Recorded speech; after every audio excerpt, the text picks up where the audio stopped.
Notification వస్తుంది, అందరికీ తెలిసిన విషయమే. నెక్స్ట్, ఏపీ ఎత్తిపోస్తుంటే ఏం చేశారు?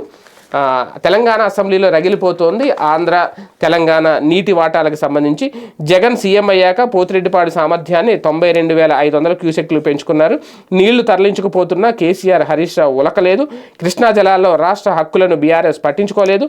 స్వరాష్ట్రంలోనే తెలంగాణకు ఎక్కువ అన్యాయం. తెలంగాణ శాసనసభలో నీటిపారుదల శాఖ మంత్రి ఉత్తమ ఫైర్. ఒకప్పుడు కూడా ఇదే జరిగింది, ఇదే రచ్చరచ్చ జరిగింది.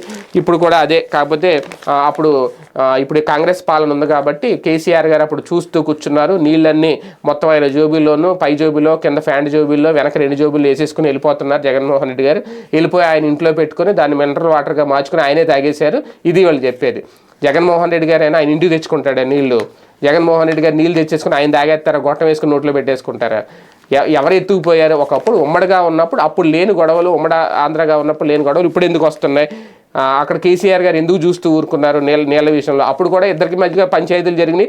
2 నీటిపారుదల శాఖలకు సంబంధించిన అధికారులు కృష్ణా బోర్డు అధికారులతో కూర్చున్నారు, మాట్లాడారు. అవన్నీ వివాదాలు జరిగినాయి. కాకపోతే ఇక్కడ ఏంటంటే ఏదో ఒక ఇంకా రేవంత్ రెడ్డి గారి ప్రభుత్వం అక్కడ నడుస్తుంది కాబట్టి, ఆయన చంద్రబాబు నాయుడు గారి శిష్యుడు అంటారు కాబట్టి ఆయన ఖచ్చితంగా అక్కడ కూడా తెలంగాణ అసెంబ్లీలో కూడా జగన్మోహన్ రెడ్డి గారిని విమర్శించింది తప్ప, ఆయన మీద ఆరోపణలు చేయడం తప్ప వేరే పనే లేదని అర్థమవుతుంది. కృష్ణా జలాల పంపిణీ, శ్రీశైలం, నాగార్జున సాగర్ ప్రాజెక్టుపై వాగ్వాదాలతో తెలంగాణ శాసనసభ దదిరిల్లిపోయింది.